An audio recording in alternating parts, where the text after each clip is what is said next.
गुरुदेव बृहस्पति अर्थात जुपिटर, ये आपके लग्नाधिपति तो होते ही होते हैं, साथ ही साथ आपके कर्म भाव के भी स्वामी होते हैं। जी हाँ दोस्तों, हम आज बात कर रहे हैं मीन राशि में होने वाले गुरु के नक्षत्र परिवर्तन के संदर्भ में। और ये नक्षत्र परिवर्तन हमारे मीन राशि के जातकों के लिए किस प्रकार से काम करेगा, उसी पर हम आज विश्लेषण करने वाले हैं। नमस्कार दोस्तों, कैसे हैं आप सभी। मैं आपका ज्योतिष मित्र श्लोक वर्मा आपके अपने चैनल श्री हनुमंत कृपा में आपका हार्दिक स्वागत करता हूं, अभिनंदन करता हूं। साथ ही अपने बड़े भैया श्री हनुमान जी से करबद्ध निवेदन करता हूं कि वे अपने हनुमत कृपा परिवार के सभी सदस्यों को, नए जुड़ने वाले सभी सदस्यों को सुख समृद्धि प्रदान करें, उन्हें उनके कार्यों में आशातीत सफलता प्रदान करें। दोस्तों, 28 नवंबर 2024 को गुरुदेव बृहस्पति, जो कि अभी तक मंगल के मृगशिरा नक्षत्र में चल रहे थे, अब ये चंद्रमा के रोहिणी नक्षत्र में प्रवेश करने वाले हैं।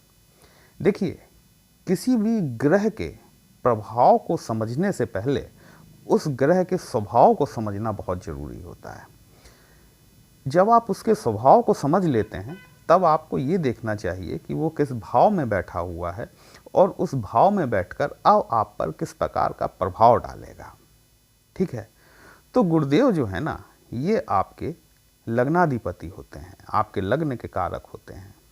जहाँ पर 12 नंबर राशि लिखी हुई है, वो सभी मीन राशि के जातक अथवा जातिका जिनकी की राशि अथवा लग्न मीन है, वो सभी इस विश्लेषण का लाभ ले सकते हैं। वर्तमान समय में गुरुदेव बृहस्पति आपकी पत्रिका में गोचर स्थिति में तृतीय भाव में वक्री स्थिति में बैठे हुए हैं। आपके तृतीय भाव में टॉरस अर्थात वृषभ राशि फॉल करती है। नेटल चार्ट में ये आपके कहीं भी हो सकते हैं। ठीक है, वहीं चंद्रमा जो है वो आपके पंचम भाव के स्वामी होते हैं, क्योंकि आपकी पत्रिका में पंचम भाव में चंद्रमा की कर्क राशि फॉल करती है। ये चंद्रमा भी आपकी पत्रिका में कहीं भी बैठे हो सकते हैं। देखिए, रोहिणी नक्षत्र गुरु किस प्रकार का प्रभाव देंगे, इस नक्षत्र में जाने के से पहले मैं आपको थोड़ा सा रोहिणी नक्षत्र के बारे में जानकारी दे दूं। देखिए, रोहिणी नक्षत्र जो है ये महाराज दक्ष प्रजापति की 27 कन्याओं में से एक कन्या का नाम रोहिणी था। इन सभी 27 कन्याओं का विवाह चंद्रमा के साथ किया गया था और रोहिणी जो थी वो चंद्रमा की सबसे प्रिय पत्नी थी। और रोहिणी अत्यंत रूपवती, विद्वान, खूबसूरत, विदुषी महिला थी।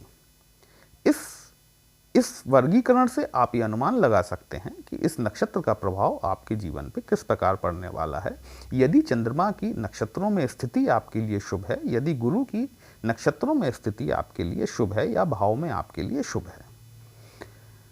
वक्री स्थिति में जहाँ गुरुदेव बैठे हुए हैं, ये आपका पराक्रम का भाव है, डिसीजन मेकिंग का भाव है। यही भाव आपके छोटे भाई बहनों से भी संबंधित होता है, यही भाव आपके आस पड़ोस से भी संबंधित होता है, यही भाव आपके ऑनलाइन सर्विसेज से भी रिलेटेड होता है, मीडिया से भी रिलेटेड होता है, कम्युनिकेशन से भी रिलेटेड होता है।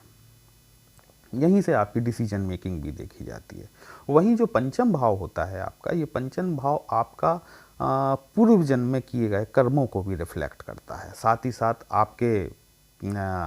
आपकी संतान, आपकी एजुकेशन, आपकी संतान की एजुकेशन और जो है कि आपका लव रोमांस किस तरह का रहेगा, आपके साथ आप एस्ट्रोलॉजी में कितना विश्वास करते हैं या आप खुद एस्ट्रोलॉजर हैं। देखिए, एस्ट्रोलॉजी के लिए तो अष्टम भाव, मेरा ऐसा मानना है कि जब तक पंचम और अष्टम भाव की युति नहीं होगी, जब तक एक कॉम्बिनेशन नहीं बनेगा ना, तब तक एक कोई सफल एस्ट्रोलॉजर बनने में थोड़ी सी दिक्कत होती है।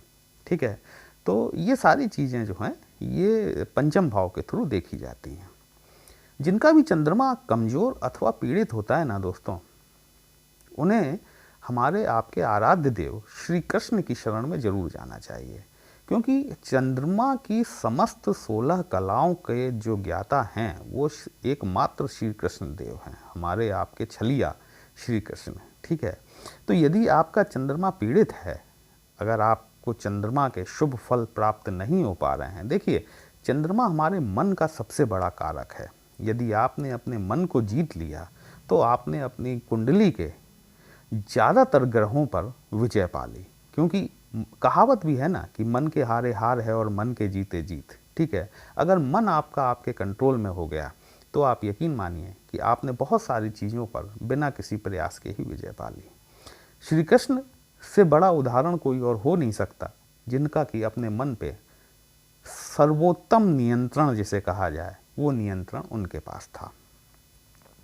तो अब ये गुरु और चंद्रमा, इन दोनों के कैरेक्टरिस्टिक्स मैंने आपको बताया कि ये किस प्रकार के हैं। देखिए, गुरु जो है वो हमारा नॉलेज है, ज्ञान है, विजडम है।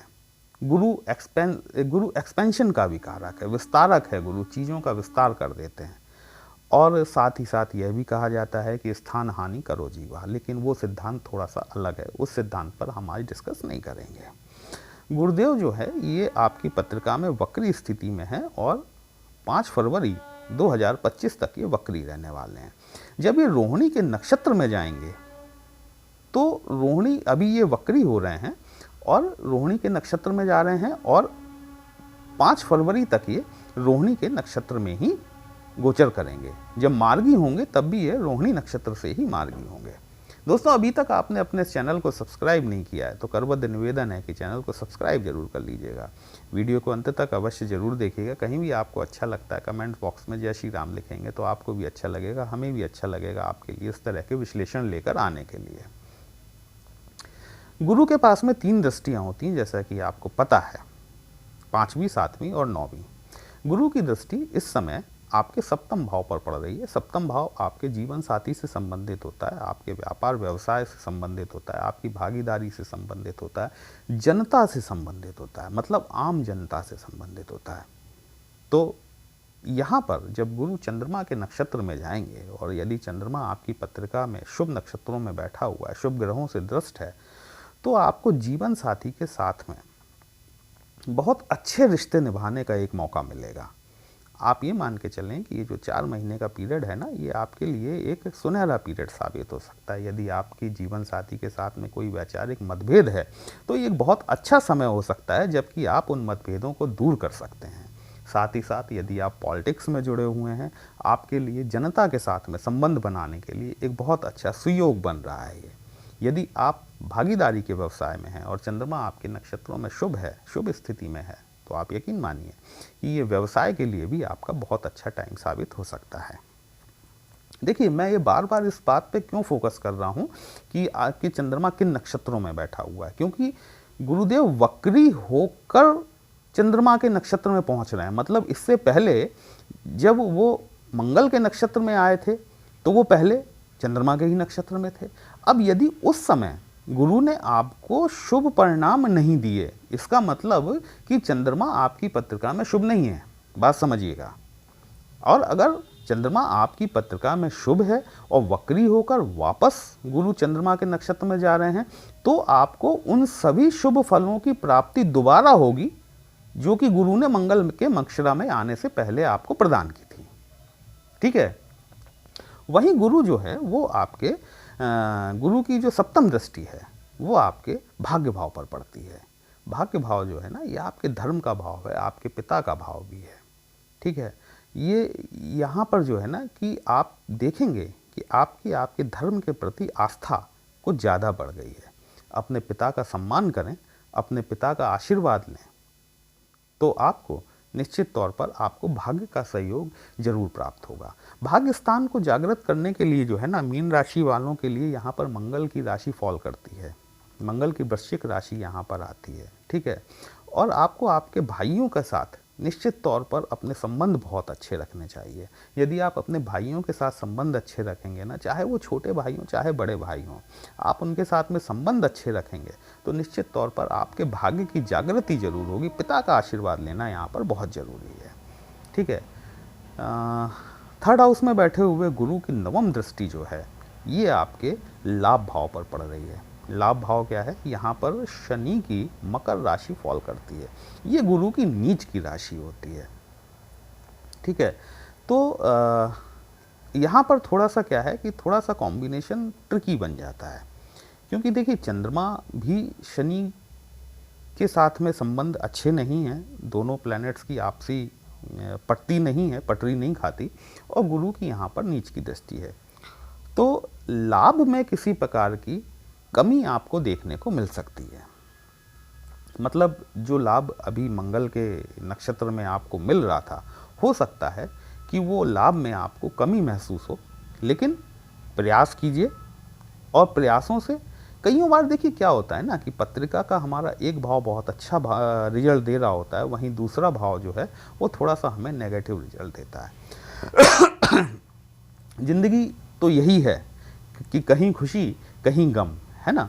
तो जो है कि जब सप्तम भाव में आपको खुशी मिल रही है, आपको नवम भाव में खुशी मिल रही है, तो अगर लाभ क्षेत्र में थोड़ी सी कमी भी हो जाए तो वो बियरेबल है, मेरे हिसाब से तो बियर करना चाहिए, ठीक है।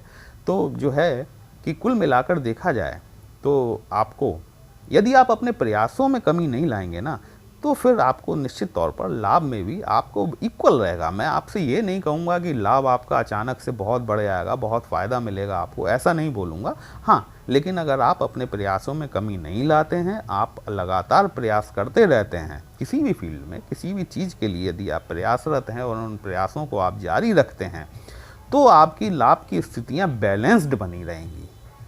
मतलब नेगेटिव में नहीं अगर पॉजिटिव में नहीं जाएंगी तो नेगेटिव में भी नहीं जाएंगी। दोस्तों, ये विश्लेषण आपको कैसा लगा? यदि अच्छा लगा हो तो अपने इस चैनल को लाइक, शेयर और सब्सक्राइब जरूर कीजिएगा। यदि आप हमसे अपनी पत्रिका का विश्लेषण कराना चाहते हैं तो हमारा व्हाट्सएप नंबर थंबनेल में दिया गया, आप हमसे कॉन्टैक्ट कर सकते हैं। आपकी समस्या का उचित समाधान हमारे द्वारा करने का प्रयास जरूर किया जाएगा। चलिए फिर मिलते हैं एक नई राशि के साथ, तब तक के लिए जय श्री राम।